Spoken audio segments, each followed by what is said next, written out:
Hi, I'm Nella Garman. I'm a Human Resources Consultant at the University of Victoria. I've worked at UVic for 8 years. And I'm Shelley Coleman. I work as Director of Total Compensation and Recruitment at the University of Victoria, and I've been there for about 4 years. We're just beginning with a brief history of UHire. UHire development began back in 2005 with a project charter that outlined key milestones for development of the product. It included development to training to implementation, and then more training followed by system upgrades and refinement. The UHire system went live on May 1st, 2007, and it was implemented primarily to standardize our recruitment selection process for various different employee groups on campus. And this was intended to achieve administrative efficiencies given the hundreds of jobs that we post on an annual basis. And in addition, it was intended to be used as a data collection and analysis tool that would help us with organizational planning from a strategic perspective. Until relatively recently, UHire has performed well for the university, but it was developed to suit our more limited needs at the time, and our needs have since changed. The UHire system, interestingly enough, was the brainchild of one individual, and that person has since left the university. So for us, it was revolutionary at the time, and it was a low-cost way of implementing a non-paper system, and it has been very good in helping the university make that shift to an online system. The university has now decided to move to Monster HR Smart. We have found over time that UHire was too rigid for our changing needs. Just to give you a quick example, we can't easily change the way a posting looks or customize postings per employee group. So over time we found that it would suit our longer term needs to move to a different system. Another limitation with UHire is that we don't have a maintenance activity log. Now this gets interesting because we can't refer back to an activity log to see what kind of action causes a reaction in the system. And that sometimes has had interesting consequences for us. It also makes it more difficult to diagnose and fix any malfunctions, and that's been the issue more recently than it was in the beginning stages of UHire. For us, it's now become a dated e-recruitment system that was developed in-house, and the platform has become obsolete. That increases the cost and complexity of ongoing support and maintenance. Also, although UHire was intended to be the applicant tracking system for a number of employee groups, it doesn't cover all the groups on campus. So it's not universally used at this point. And we found that for our future needs, to move to a system that can be used for recruitment of staff, faculty, sessional, and union excluded employee groups would really be ideal, rather than having multiple systems and processes. Overall, having different systems and processes hampered our progress in addressing some other critical HR and academic strategic processes, such as performance management, career pathing, and learning management.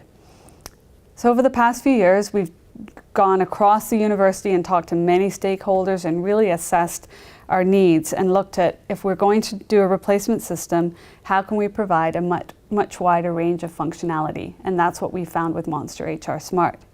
In retrospect, we do recognize that a lack of sort of really longer term planning was a flaw when we implemented UHire.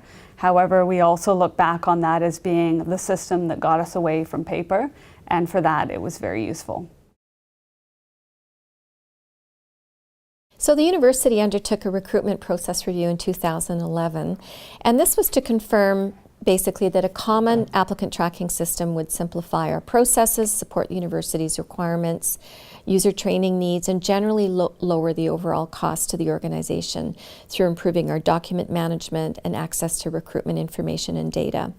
An options appraisal basically established for us that there were 2 viable options on the market that would likely meet our needs. So that was all of the pre-work that we did to really understand what we were going to encounter when we went to RFP, or request for proposal.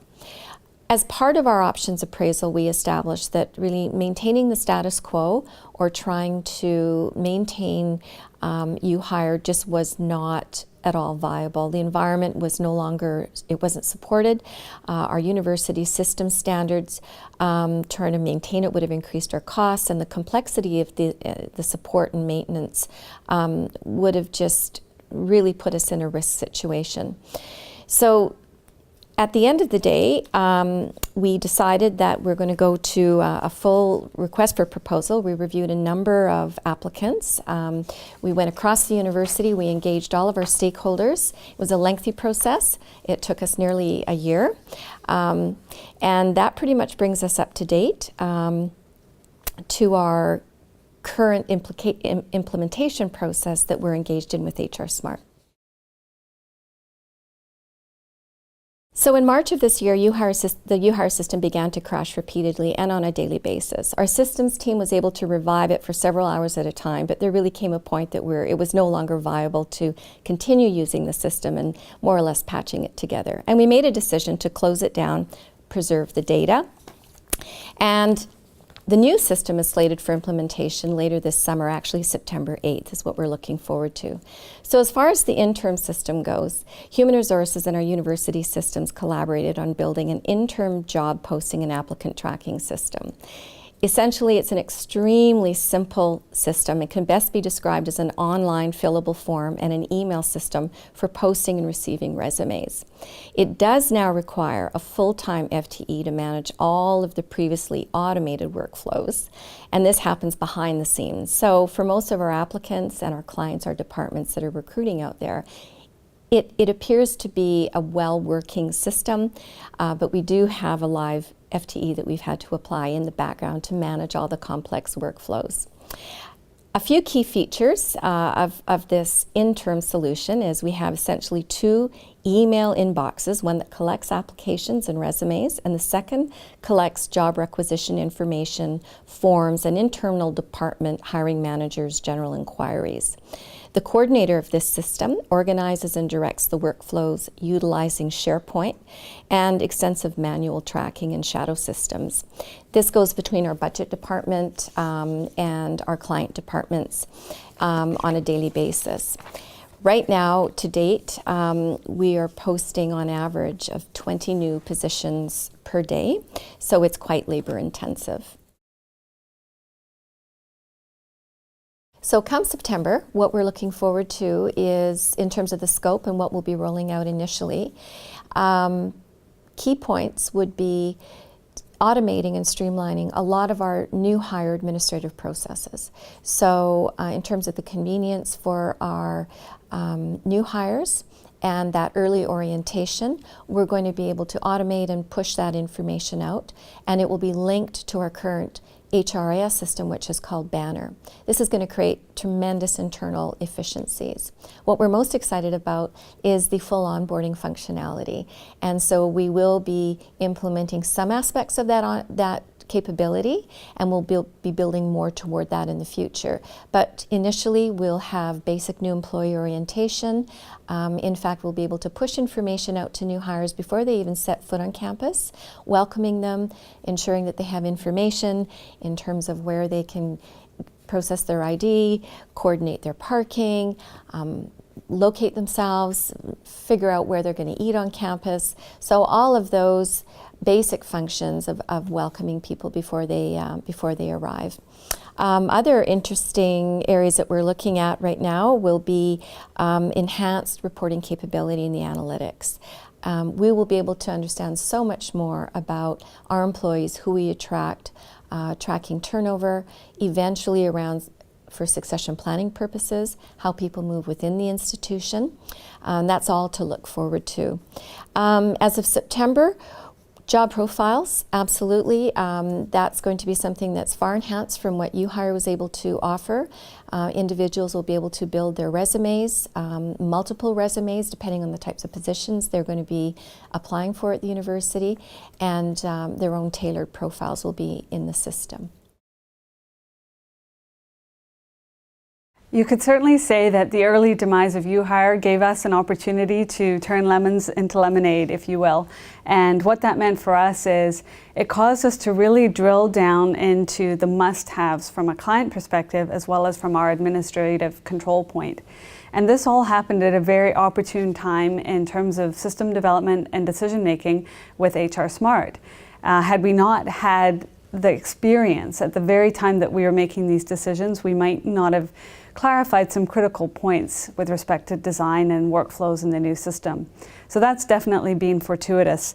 And the other aspect of a major system failure on campus was whenever you have a situation like that, you really need to communicate a lot with your clients. And so this has given us, again, an opportunity to build those relationships, make them stronger, and start getting people ready and excited about HR Smart, because it's been an opportunity to talk to them about what HR Smart will do that UHire didn't do, and bear with us, we're getting there. So that's all been good from a client relations perspective as well, understanding their basic needs too, especially in an emergent situation. So UVic collects information for two purposes, basically: to comply with employment legislation, for example, Federal Contractors Program, and for our own equity initiatives and analysis. Information on job applicants is helpful to inform us on how well we're reaching members of equity-seeking groups. We're able to adjust our recruitment strategies and community outreach activities according to representation in job seekers applying at UVic. The voluntary declaration at the time of application helps us assess how well we're reaching our community partners. When we have a post-hiring survey, so once you're hired, there's a voluntary survey that's sent out. And this gives us an opportunity to measure, once we've reached those individuals, how well are we doing in terms of hiring them and getting them into the system. By comparing the results of both surveys, we can determine how successful we are, A, in attracting members of designated groups, and then identify any specific jobs or departments within the university that are still underrepresented. There may be barriers there that we want to look into and assist with. We can seek out those potential barriers and provide those departments with extra support. In our new system with HR Smart, we've modified the workflow so that applicants are more aware of the employment equity section, in the hopes of encouraging higher response rate, and we'll be able to track what happens to their application as they navigate the whole recruitment process within UVic. The post-hire equity surveys are pushed out via email, and as I'd mentioned, they are voluntary, and we do that through a secure link so that we can protect that information internally through our Equity and Human Rights Office. So as we talked about earlier when we were implementing UHire, the same considerations come into play with HR Smart, and we've got even more experience now with how we need to consider labor relations implications when we're implementing a system. We talked about the fact that we operate in a complex environment with 8 different employee groups that we manage. Only some of those were on UHire. There'll be more of those in the new system. And we need to be making sure that with all of these different employee groups and different recruitment processes and requirements that apply to them, that the system is flexible enough to accommodate all of these. For example, there's changes every time we do collective bargaining. We may need to update all of our salary tables if there's wage increases. And when you think about the number of different positions there are on campus in different employee groups with different terms and conditions around dates that those salaries come into effect and when those changes happen, these two things need to work very seamlessly around our human resource information system, in which our salaries are kept, and our applicant tracking system, in which we're doing the hiring. So the two really need to interface smoothly. Otherwise, it's a highly cumbersome manual process of implementing all of that into the system. Also looking at the application process. So with the different employee groups, there's different conditions. An example would be internal status. We have one employee group on campus that if you've worked in a temporary or casual position within the previous 20 working days, you can apply as an internal applicant. So our system needs to be able to identify those people and to do it accurately. And one of the things that we've experienced with UHire was you can ask a question, but are you getting the right answer to that question? And are you being clear in the question about what qualifies you as a certain level of eligibility requirements? So that's been interesting for us, and we certainly need to do more work in that area with the new system. We've learned that careful attention to the design and workflow impacts our ability to properly administer collective agreements. In a nutshell, the degree of flexibility depends on organizational requirements and just how prescriptive your collective agreements are with respect to hiring and recruitment.